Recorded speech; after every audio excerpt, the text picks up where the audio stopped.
오늘 민주당이 이재명 대통령의 사법 리스크 가운데 하나인 대북 송금 사건과 관련해서 진상조사 TF라는 걸 출범시켰습니다. 대북 송금 사건, 아시다시피 검찰의 이 대통령 죽이기, 그러니까 민주당은 이 대북 송금 사건이 검찰의 이재명 대통령 죽이기 수사 혐의 드러났다 이렇게 주장을 하면서 재조사를 요구하고 나선 건데요. 민주당이 이 사건을 검찰의 조작 수사로 몰아붙인 거 물론 한두 번이 아닙니다. 문제는 이번의 경우에 해당 사건 등으로 검찰 수사를 받다가 3년 동안이나 지금 해외에 도피 중인 조폭 출신 배상윤 KH그룹 회장의 일방적 주장을 근거로 삼았다는 겁니다. 이 때문에 야권은 물론이고 법조계 내부에서도 여당이 해외 도피범의 일방적 주장에 기대서 또다시 수사 그리고 재판을 흔들려고 한다 이런 비판이 나오고 있는 겁니다. 그렇습니다. 이 쌍방울 불법 대북 송금 사건 등에 대한 검찰 수사를 피해 해외 도피 중인 이 배상윤 KH그룹 회장이요. 최근 한 방송 인터뷰를 통해 돌연 이 당시 경기지사였던 이재명 대통령은 이 대북 송금 사건과는 무관하다 이렇게 또 주장을 했습니다. 배 회장은 대북 송금 사건과 알펜시아 입찰 비리 또 KH그룹 주가 조작 의혹 등으로 이 검찰 수사 대상에 오른 인물이죠. 지난 2022년 6월 이 미국 하와이로 출국한 뒤 필리핀과 베트남 또 캄보디아 등에서 3년간 도피 생활을 해왔습니다. 그런 배 회장이 지난 24일 처음으로 국내 한 방송사와의 인터뷰를 통해 모습을 드러낸 건데요. 배 회장은 인터뷰에서 현재는 캄보디아와 베트남 국경 근처에 있다며 건강이 나빠져서 병원에 입원 중이다 이렇게 말하고요. 늦어도 8월까지는 귀국해서 이 검찰 수사를 받겠다 이렇게 또 밝혔습니다. 그러면서 이 대북 사업을 추진하면서 북한에 비밀리에 돈을 준 건 맞지만 이 대통령과는 전혀 관계가 없다 이렇게 또 선을 그었습니다. 배상윤 회장 검찰 수사를 통해서 그간 해외에서 호화로운 도피 생활을 해온 것으로 드러났습니다. 왜 이 시점에 돌연 모습을 드러내서 이 대통령한테 면죄부를 주려는 건지 그 배경을 주목하지 않을 수 없는 겁니다. 네, 우선 앵커 말씀하신 대로 배 회장은요, 지난 3년간 아주 호화로운 도피 생활을 한 것으로 알려졌습니다. 관련해 검찰은 작년 5월 이 배 회장의 도피 생활을 도운 KH그룹 관계자들에 대해서 구속영장을 청구하면서 배 회장이 동남아시아 현지에서 한국 음식을 공수받거나 수행원의 수발을 받으면서 호화 리조트, 골프장 등을 드나들었다 이렇게 밝혔습니다. 또 배 회장은 이 카지노 도박으로 300억 원이 넘는 회사 돈을 탕진한 것으로 검찰은 보고 있습니다. 이렇게 이 호화 도피 생활을 이어온 배 회장이 이 대통령 당선 직후 갑자기 이 언론의 모습을 드러내자 법조계에서는 중대범죄 혐의로 수배 중인 배 회장이 정권 교체에 맞춰서 이 살 길을 찾으려는 것 같다라는 반응이 나왔습니다. 또 한 검찰 고위 관부는요, 이 조선일보에 이 대통령과, 그러니까 배 회장의 이런 최근 행보는 이 대통령과 민주당 측에는 존재감을 내보이는 동시에 이 검찰에는 원하는 진술을 해줄 수 있다라는 그런 시그널을 보낸 것을 읽힌다라고도 말했는데요. 검찰은 배 회장이 귀국하면 멈춰있던 수사를 즉시 재개한다는 방침입니다. 배 회장이 대북 송금 사건에 연루된 건요. 이미 이 사건으로 1심에서 징역 3년 6개월을 선고받았던 김성태 전 쌍방울 회장과의 인연 때문으로 알려졌습니다. 두 사람 조직폭력배 시절 선후배의 관계이고요. 또 사업가로 변신한 뒤에는 사실상의 경제 공동체 관계를 맺었다 이렇게 알려져 있습니다. 네, 배 회장은 신영광파 부두목, 김 전 회장은 전주 나이트파 출신의 전직 조직폭력배로 이 두 사람은 한 살 차이의 선후배 사이입니다. 이 관련해서 배 회장 측은 현재는 조폭과 관계가 없다는 입장이지만 지난 2020년 10월 전남 목표 지역 조폭 순호아파가 KH그룹 소유의 서울 한남동 하얏트 호텔에서 배 회장의 면담을 요구하며 3박 4일간 난동을 부리는 등 최근까지도 폭력 사건에 연루돼 왔었는데요. 이 당시 폭력배들은 이 호텔 직원과 투숙객들을 위협하고 로비 대리석을 파손하는 등 위력을 과시했고요. 이 조사 결과 이들은 배 회장이 운영하는 펀드에 투자했다가 약 60억 원의 손실을 본 투자자의 사주를 받고 범행을 저지른 것으로 파악됐습니다. 배 회장과 김 전 회장 이 사업을 시작한 이후에는요, 이 돈거래와 주가 조작 범죄 등을 함께 하면서 사실상 경제 공동체를 이룬 것으로 전해지고 있습니다. 구체적으로 보면요, 김 전 회장이 2010년 이 경영난을 겪고 있자 이 쌍방울을 인수할 때 이 배 회장 지분을 넘겨받았고요. 또 이 과정에서 함께 주가 조작에 가담해서 2018년 대법원에서 김 전 회장은 징역 3년에 집행유예 5년, 또 배 회장은 징역 2년 6개월에 집행유예 4년이 확정됐습니다. 또 두 사람은요, 이 기업을 확장하는 방식부터 이 사회이사 인선 전략까지 여러 측면에서 좀 비슷한 행보를 보였습니다. 특히 이 법조인 출신을 이 사회이사로 대거 영입한 점이 어떻게 보면 회사 운영에서의 공통점으로 꼽히는데요.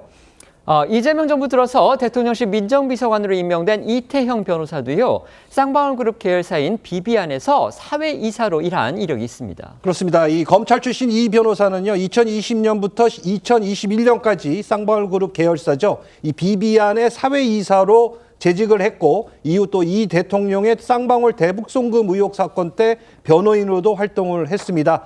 두 사람의 인수한 기업 곳곳에 이 검찰 출신 인사들이 포진해 있다는 점에서 방패막이 인선이 아니냐, 이런 해석도 나오고 있습니다. 검찰 수사망에 포착되자 해외로 도피했다는 점도 이 두 사람의 공통점 중에 하나입니다. 네, 두 사람은요, 2022년 5월에서 6월 사이 검찰 수사를 피해서 잇따라 출국했습니다. 이후 김 전 회장은 해외 도피 8개월 만에 2023년 1월 태국에서 검거가 돼서 국내로 송환이 됐고요. 이 혐의를 인정해서 작년 7월 1심에서 징역 3년 6개월을 선고받았습니다. 반면 배 회장은 여전히 이 해외에 피신 중인 상황인데요. 이 대북 송금과 관련한 배 회장의 혐의는 이겁니다. 배 회장은 경기도요청으로 김성태 전 회장과 함께 이 대북 교류단체인 아태위에 2억 원을 지원한 의혹을 받고 있고요. 또 검찰은 배 회장이 2019년 1월 중국 선양에서 김 전 회장과 이 송명철 조선 아태위 부실장, 안부수 아태협 회장 등과 식사를 한 뒤에 수천만 원짜리 롤렉스 시계 10여 개를 북측 인사들에게 나눠준 것으로 파악했습니다. 그러니까 한 몸처럼 움직이던 김성태 전 쌍방울 회장이 대북 송금 사건과 관련해서 혐의를 인정하고 또 1심에서 유죄까지 선고받았는데도 침묵을 유지했던 배상윤 KH 회장입니다.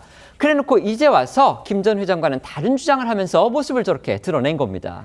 네, 이 대통령은 관련이 없다는 배 회장의 주장은 김 전 회장의 진술과 우선 배치가 됩니다. 앞서 김 전 회장은 이화영 전 경기도 평화부지사와 대북 송금을 합의했고 이재명 당시 경기지사와도 통화했다. 그리고 이 전 부지사로부터 이재명 당시 경기지사에게 대북 송금을 당연히 말씀드렸다는 말을 들었다며 혐의를 인정했고요. 1심 재판부는 이런 김 회장의 진술이 신빙성이 있다는 점을 들어 유죄 판결을 내렸습니다. 같은 사건으로 먼저 기소된 이화영 전 경기도 평화부지사도 이미 대법원에서 유죄가 인정돼 징역 7년 8개월이 확정된 상황입니다. 법원은 이 전 부지사 사건에서 이재명 대통령의 연루 여부를 명확히 판단하진 않았습니다. 하지만 이 전 부지사 검찰 수사 과정에서 당시 이재명 경기지사한테 대북 송금 관련 사실을 보고했다, 이렇게 인정을 했다가 재판에서 뒤집는 등 오락가락 행보를 보였죠. 결국 검찰은 이 대통령의 연루 범죄 혐의를 인정을 해서 기소를 했습니다. 하지만 법원 관련 재판을 무기한 연기해 놓은 상태입니다. 네, 그렇습니다. 이 관련해서 검찰의 한 관계자는 조선일보에 배 회장은 김 전 회장처럼 자금 조성 및 전달 과정에 깊이 관여하진 않았다면서 주변 인물에 불과해 당시 사정을 잘 알고 있다고 보기 어렵다고 말하기도 했습니다. 그럼에도 민주당은요, 이 배 회장의 말을 근거로 해서 대북 송금 사건 자체가 이재명 대통령 죽이기용 검찰의 조작이었다, 이런 사실이 드러났다면서 지금 재조사를 요구하고 나선 겁니다. 이화영 전 부지사의 경우에는요, 대법원까지 유죄를 확정했는데 지금 그 판결도 믿지 못하겠다면서 재심까지 주장했습니다. 그렇습니다. 이 민주당은 배 회장의 주장이 정치 검찰의 조작 수사 방증이라면서 국민을 기만하고 이 사법정의를 농락한 정치 검찰의 대북 송금 사건을 재수사해야 한다고 목소리를 높이고 있습니다. 오늘 오전 최고위 회의에서도 이 김병기 원내대표는 이 정치 검찰이 있지도 않은 죄를 조작해서 이 대통령을 괴롭혔다며 이 정치 검찰 조작 수사 진상조사 TF에서 끝까지 파헤치겠다, 이렇게 얘기를 했고요. 또 진상규명 TF 위원인 양부남 의원도 이 김어준 유튜브 방송에 출연해서 이 대통령은 확실한 무죄다라면서 이 대법원에서 징역형을 받은 이화영 정 부지사도 재심을 해야 한다, 이렇게 또 주장을 했습니다. 두 사람의 목소리 차례로 한번 들어보시죠. 이 증언은 정치검찰이 있지도 않은 죄를 조작하여 수년간 이재명 대통령을 괴롭혀왔다는 명백한 방증입니다. 끝까지 파헤쳐 진실을 규명하고 정의를 바로 세우겠습니다. 정반대된 진술이 나왔기 때문에 이화영은 재심을 해야 되고 이재명 대통령에 대해서는 이제 확실한 무죄가 되는 거죠. 이거 끝나버리니까 이거. 근데 이 사안을 검찰이 만약에 진짜로 날조한 거라면은 검지사도 구속이 돼야 되고 이거 좀 어마무시한 사건이 터진 겁니다. 여기에 대해서 여권에서는요, 지난 정권의 실세로 꼽혔던 권성동 국민의힘 의원이 배 회장 측의 구명 로비를 받고 그 대가로 40억 원을 요구했다, 이런 의혹도 제기하고 나섰습니다. 반면에 권 의원 이를 강하게 부인하면서 의혹을 제기한 민주당의 서영석 의원, 그리고 친여 성향의 매체 뉴탐사 측을 고소하겠다고 나섰습니다. 네, 이 권 의원에 대한 의혹은 지난 24일 민주당 서영석 의원이 국회 기자회견을 통해서 제기했습니다. 서 의원은 이재명 대통령이 불법 대북 송금 혐의가 기획이 됐다면서 권 의원이 지난해 7월 KH그룹 관계자 조모 씨에게 이 대통령의 불리한 진술을 종용을 하고 또 40억 원의 금품도 요구했다, 이렇게 주장을 했는데요. 이후 이 친여 성향 이 매체인 뉴탐사가 권 의원과 이 조 씨의 통화 내용을 공개를 하면서 의혹 제기에 힘을 실은 겁니다. 어제 이 뉴탐사가 공개한 통화 내용에는요, 이 권 의원이 조 씨에게 지난번에 얘기했던 걸 진술할 용의가 있다 그러더라고. 수사에 협조하면 저희도 도와줘야지, 그런 취지야 라고 말하는 이 내용이 담겨 있는데요. 뉴탐사는 이를 이재명 대통령에게 이 불리한 진술을 할 테니 잘 봐달라는 이 배 회장 측 요구를 권 의원이 검찰에 전달해준 정황이다, 이렇게 주장을 했습니다. 그러면서 권 의원이 40억 원을 요구했다는 이 조 씨의 주장도 전했습니다. 예, 하지만 권성동 의원은 서 의원과 뉴탐사 관계자 등 3명을 명예훼손과 허위사실 공표 혐의로 고발하며 반박에 나섰습니다.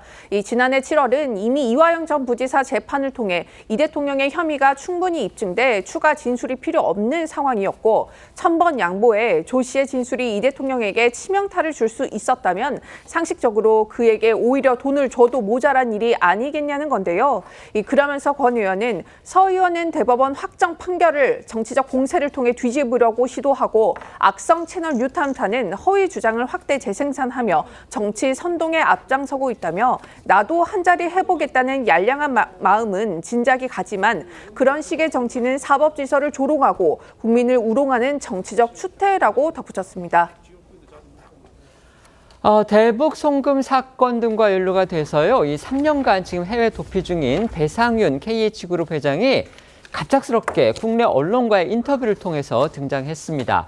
인터뷰의 그 핵심 내용이요, 대북 송금 사건과 관련해서 이재명 당시 경기지사는 관련이 없다, 지금 이렇게 주장을 하고 나온 건데, 민주당은 이런 배 회장의 주장을 근거로 해서 서둘러 TF까지 발족을 하면서 검찰이 다시 수사하라, 이렇게 요구하고 나섰습니다. 자, 어떻게 보십니까? 이재명 대통령이 야당 대표 시절에 김성태 씨가 대북 송금을 대신했다는 그런 진술이 나온 것을 두고 김성태 씨는 조폭 출신이고 악덕 사채업자 출신인데 그 말을 어떻게 믿느냐고 이야기를 했어요. 그런데 지금 배상윤 씨도 거의 같은 처지입니다. 김성태 씨와 비슷하게. 두 사람은 또 이 검찰에서 경제 공동체라고 볼 정도로 아주 밀접한 관련이 있고, 네. 주가 조작 공범이기도 합니다. 네. 그런데 그 사람이 3년 동안 해외 도피를 하다가 SBS와 인터뷰를 한 거를 가지고 그걸 기정사실화해서 네. 이것을 재수사를 해야 된다, 특검을 해야 된다고 이야기하지 않습니까? 저는 국민의힘이 특검 요구를 만약에 민주당에서 한번 받아들여야 된다고 봅니다. 그래서 특검을 한번 해봐야 되는 거죠. 왜냐하면 이것은 이재명 대통령이 그 연루된 다른 사건들하고 좀 달라요. 이것이 북한에 돈을 보낸 것이기 때문에 네. 일부에서는 대북 제재 위반 아니냐, 이런 말까지 나오는 상황이에요. 그럼 이것이 이재명 대통령이 집권 기간 동안 계속 부담이 될 수가 있습니다. 그러면 차라리 특검을 해서 진실을 한번 가려보는 것도 올바른 방법이라고 봅니다. 네. 뭐 특검하자고 하면 저희 민주당은 환영인데요. 사실 국민들이 혼란스러울 것 같아요. 정권이 바뀌니까 사실이 바뀌고 검찰의 행태가 바뀌었다는 이런 보도가 나오니까 국민들이 어떻게 검찰을 믿을 수가 있겠습니까? 지금까지 민주당이 제기했던 의혹이 배상윤 씨의 인터뷰에 따르면 다 사실이라는 거 아니겠습니까? 그러니까 말씀하셨던 것처럼 조직폭력배이기 때문에 약점이 많아서 검찰이 그 약점을 가지고 회유하고 협박했고, 그 과정 속에서 술파티라든지 영어, 연어, 도시락 이런 것들이 진실이었다고 진술하고 있기 때문에 여기에 대해서는 특검을 하든 검찰 조사를 하든 좀 공정하고 중립적인 기관에서 제대로 된 수사를 해야 될 것 같다 이런 생각합니다. 강 부대변인께서 말씀해 주셨지만 지금 연합파팀 이런 게 지금 사실이라고 주장하셨다고 했는데 지금 그러니까 배 회장이 그렇게 주장을 네. 했다는 거죠. 네네. 하지만 거듭 말씀을 드리지만 지난 이화영 전 경기도 평화부지사의 재판 과정에서는 이런 주장들이 법원에서 모두 배척이 됐고요. 대법원에서도 그런 부분이 배척이 됐기 때문에 이화영 전 부지사 중형을 선고받고 지금 감옥에 있다 이런 사실도 말씀을 드리겠습니다.